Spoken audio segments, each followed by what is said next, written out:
Thus the languid days of mid-June passed by. I mailed my letter to Iwanako and received no reply. Having decided to ditch the old me, I started observing my fellow students even closer than I did before, hoping to understand how the other people cope with their issues. I think this is the first time we ever, sent one back to Iwanako. Huh. I started seeing things I did before, and it makes me wonder if it would have been wrong twice. If I've been wrong twice. Superficially, everyone is abnormal, yet so strikingly normal that it shocked me at first. I admired the way that my new schoolmates turned my prejudice around just like that, simply by being themselves. Now that I've gotten used to it, I begin noticing other kinds of tones in the people surrounding me every day. There's this soft, numb sadness all around me. What? I can see the effort everyone has just to get through the day. Now it weighs on their shoulders like it weighs on mine. Even the brightest smile is just slightly subdued. Every outburst of annoyance just slightly dampened. It's subtle, but it's certainly there. Alright, things have just turned completely around. I try to think of what it means, what I can learn from others. I wonder if deep down everyone is as lost as I am. Is there even one person in here who has truly found peace? I started to feel doubtful about myself once again. Wow, alright. I can't decide whether these people are happy, unhappy, or if they've just learned to cope and now live in an unfeeling limbo like I did all spring. Whoa. Alright.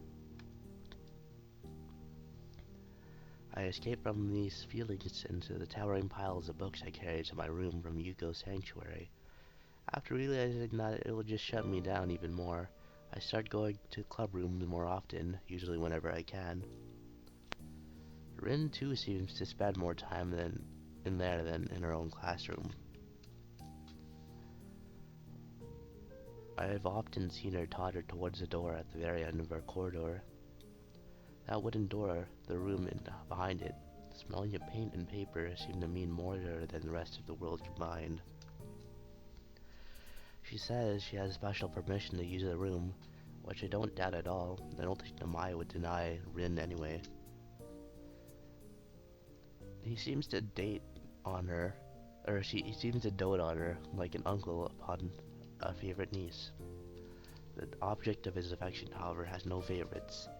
She says she appreciates the teacher a lot for going the extra mile for her sake, but even when she says that, her expression is the same as always. It's as if she was talking about a particularly unremarkable rock that she saw the other day. I can't really figure out the relationship.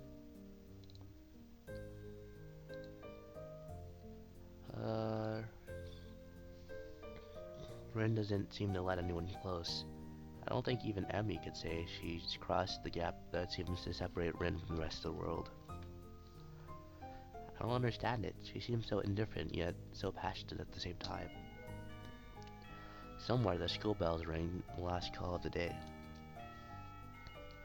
I realize I've been zoning out for who knows how long. Dazed, I sit up straighter, trying to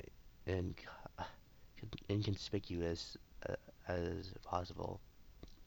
The pungent smell of linseed oil and turpentine mix in my nostrils. As I draw a deep breath, I feel drowsy and lightheaded. It's already this late. A few club members left early, so it's just me and Rin. Just me, Rin, the teacher, and two girls who are just also about to leave. Rin is sitting to my right, slowly working on a painting while I'm idling this time away. I don't think she realized I've been watching her this whole time. With a nimble move of her delicate angle, she dips the brush into a crimson paint and presses lightly onto the canvas. The stain spreads around her as if the brush was bleeding. Her progress was slowed down to a crawl. By now I've learned that this is a danger for technique, as the paint was not allowed to be dry before she's finished. It occurs to me that I'm literally watching paint dry. And yet, somehow I'm not feeling bored despite spacing out just now. Most of the time, the art club is very relaxed and freeform, apart from times when Namaya gets really excited about some technique or style he wants to teach us about. Everyone is free to pursue their own interests. Uh, Lacking one, I keep floating around without a direction. I try this and that, but nothing really leaves me with a deeper impression. Not to mention that I don't seem to have a special knack for anything. While I did get praise for my attempt at watercolors, I feel pretty good about that myself, but that's it. I suppose it's not to be expected. I joined the art club mostly on a whim after all. I'm thinking that maybe I should quit the club if it's going to be this pointless. But there's nothing really wrong with pointlessness. I can't exactly say I'm unhappy. Unsatisfied. Maybe I've got one myself to blame for that. As a pair of girls exit the club room with a cheerful bye-bye, Maya stands up from his desk. His chair scoots back with a loud screech and breaks the harmony of this quiet afternoon. He taps a pile of papers in his hand twice again at the tabletop in order to straighten them, then stretches his back. Oh god. I have a I can't even do his voice. I have a faculty meeting to attend to, so I can't stay.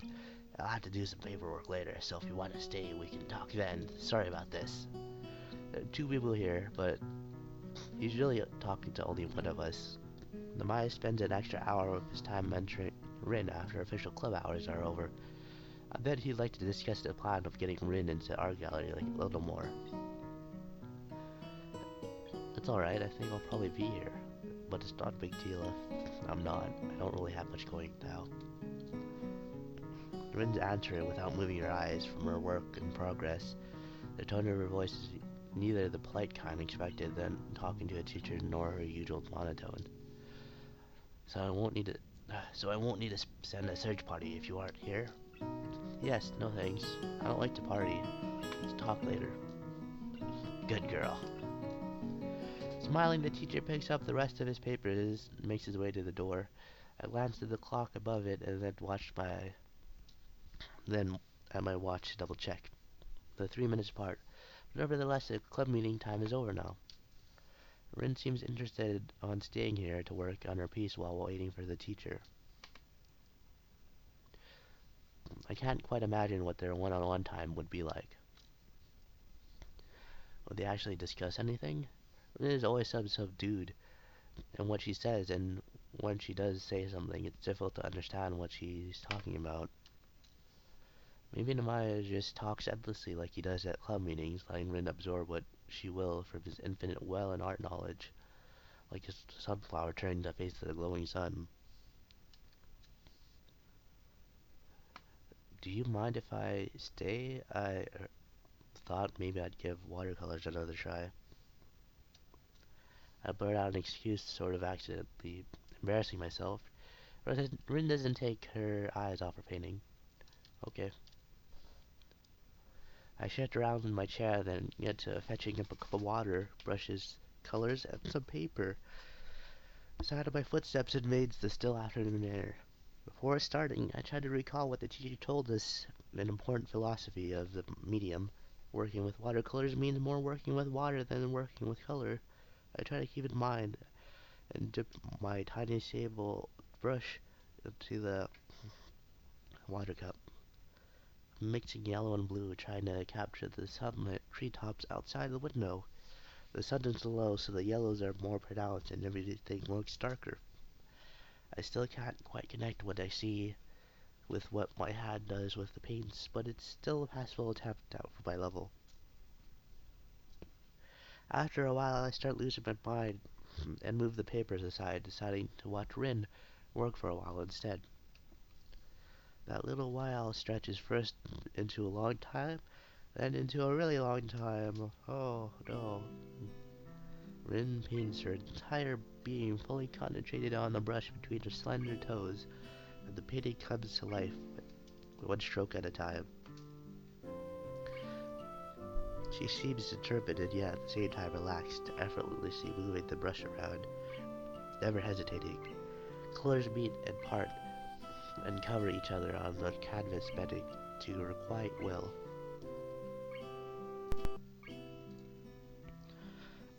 I don't know anything about composition, structure, or any of that stuff, but I really like Rin's painting.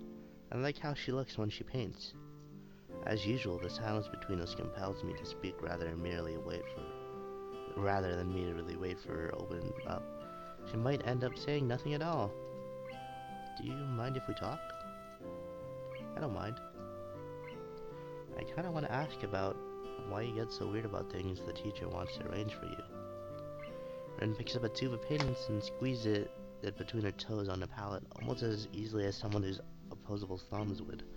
Taking up her brush again, she replies, "A lot of things, and some not things. Some things. I don't think it's a word. That's a word.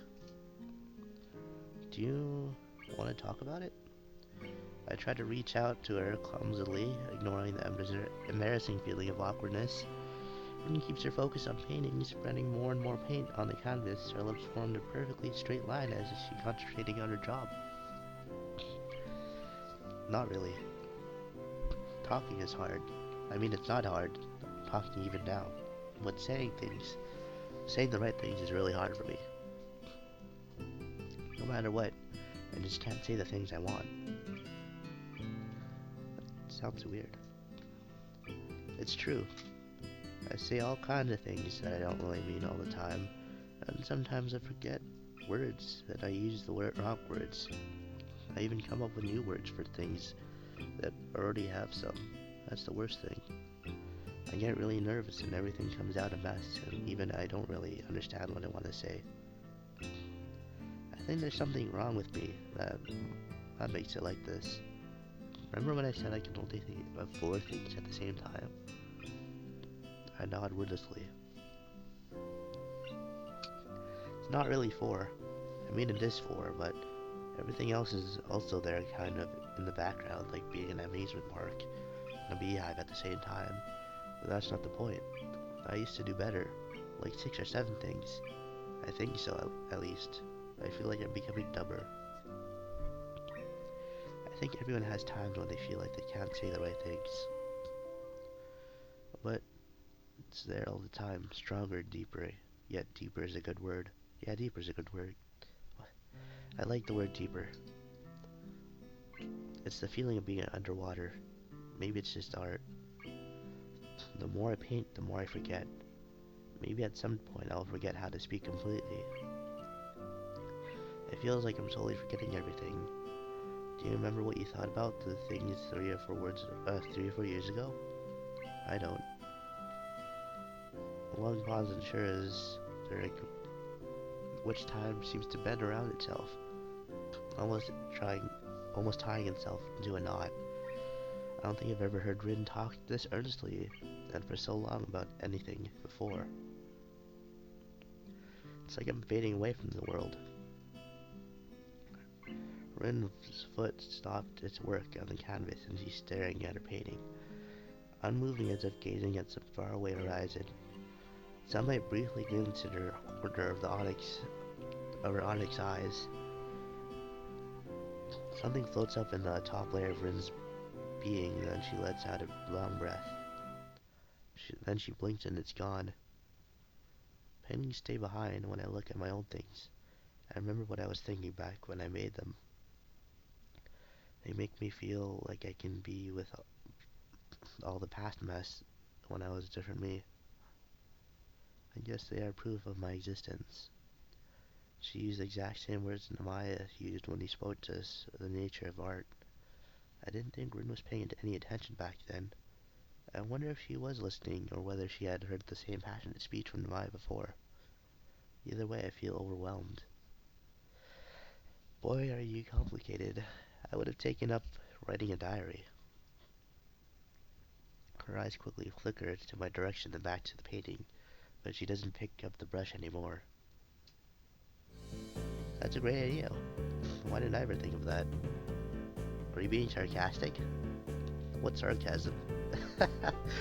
I don't call her on the joke. if it is one. Right at the moment, right at that moment, the buyer returns from his meeting. He waves to us a very melodramatic hello, mildly surprised to see me here come along with his pet student, walking with a boisterous gait. His desk To his desk, he drops the paper upon it.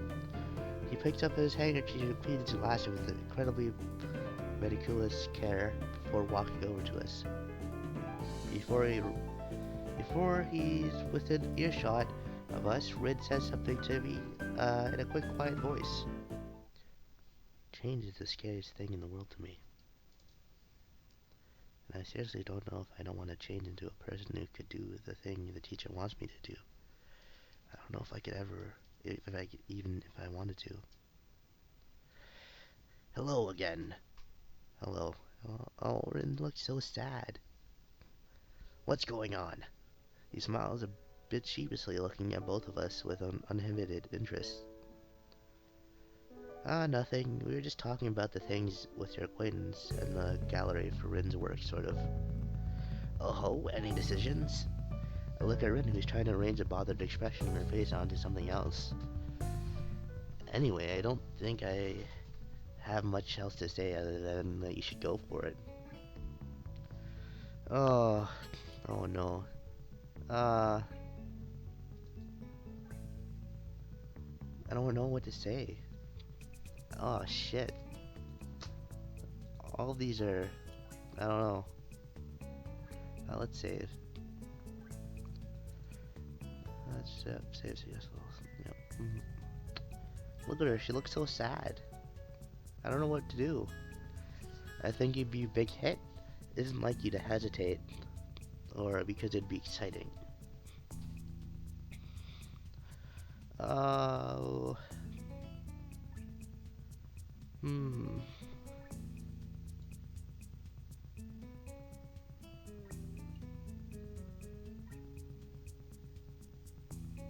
I don't know.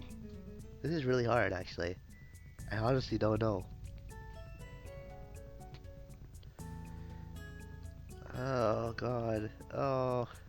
What am I doing? What am I doing? Oh, no. Wait, I'll be right back. I gotta think this over. And I don't want to waste time. Alright, I thought it over for a little bit. I still don't know if any of these are a choice I'd want to make, personally. But, yeah. I think you'd be a big hit. I don't think she really cares about that, or wants to be. If it isn't like you at all to hesitate like this. Well, you don't really know her all that much. Maybe she hesitates with a lot of things. And even still, she's still... whatever. And because it would be exciting, sometimes people don't really want excitement in their life or anything like that. So, I don't know. I think I'll just go with the middle one. Doesn't like you. You told me that people should do things they can't just because they can. And now you're all wishy-washy yourself. And now you're being all wishy-washy yourself about something this important. I don't think I want to talk about this. I'm going. Rin stands up and trots out of the room without anyone saying anything more. I'm sorry I think I made her upset. Don't worry about it. She'll be fine. I'm sure I'll talk to her later. Brian looks at me with his circular pink glasses smiling sympathetically. You made friends with her then, the guy? Well, something like that, I guess. Depends on how you look at it. To be honest, I'm not really sure. It's more like being friends just tend to hang out around each other irregularly, talking or not, about something that more often resembles some twisted mockery or philosophy rather than normal everyday things like friends chat about. Well, that's good. That's all good, isn't it? Your new segment, we should be promoting it integration into student body and such. I can't remember all the buzzwords they spew at faculty Imaku Foundation meetings, but that's how it is. Tezuka isn't the most social person around these parts either. Yeah, that's definitely true. She talked about my suggestions to you. No, not really. I think it's been more me pressing her to decide something. Maybe I shouldn't have. No, I'm sure it's fine. I'm too soft with her, even when I should. I don't really know how to handle Tezuka. She's so independent and willful. I wonder if this is what every old geezer in my an old geezer and art teacher who got his hands on a young and fiery prodigy felt like. He chuckles ironically to himself a little bit, turning to face Rin's latest work, which she left drying on this easel. She departed so abruptly that I wonder if she considers it finally finished. So let's see this painting then. He leans in closer, peering on the canvas. It draws you in, doesn't it? Maya stands back straight, his face a dreamy, nostalgic visage. I don't answer him, as he seems to be taking my agreement as a given. I sometimes stay here after hours just to look at Azuka's paintings. She really is just a prodigy.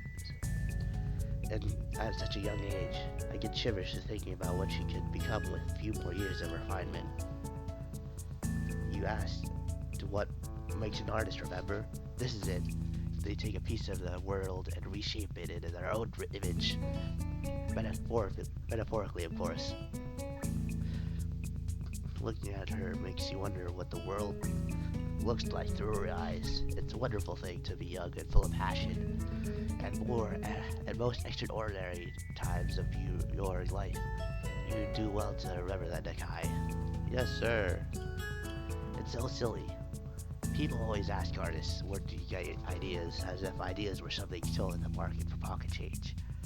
You can't explain inspiration for people like Tezuka. It's like breathing in an instinct. I have met maybe one or two with the same kind of raw potential, but no amount of potential with them will amount to anything if one doesn't work to realize it. It's practice, technique, skill. Draw for an hour every day for a few years, and even the most helpless case becomes a passive artist. Suzuki is not brilliant because she was born with a natural talent for this kind of thing. She's brilliant because she works harder than anyone, ever since she learned to hold the pen most lightly. And all of it with her feet, no less. Absolutely phenomenal. Silence finally lands in the club room as Maya lets himself get drawn back into Rin's painting, gently murmuring acceptance towards the still wet canvas. What kind of things do you paint yourself? As I'm walking from a reverie... What? He looks at me surprised at my talking to him. Oh, I don't. Not anymore. Not since the accident. I became an art teacher only after my career in the field came to an end. Now I just pass on knowledge to the next generation. The way Maya answers is curious, both giving and withholding information. I feel like asking more, but he cuts him before I get the chance. Now you should run along, my boy. It's almost dinner time, isn't it? Yes, sir. Have a good evening. You too. I quickly collect my stuff and step out into the deserted hallway, leaving the teacher alone with his musings. The weekend will be here soon. It's amazing how fast time flies here. I promised Emmy and joined her for the celebration of her triumph at the track meeting last week. That should be pretty fun. That should be plenty of fun. Do do do do do do do do do do do do do do. I think I'm gonna end this part here, just cause it's a switch. I love this music. I hope you guys enjoy. I'll see you guys next time. The decisions are pretty hard to make. Decisions are hard to make.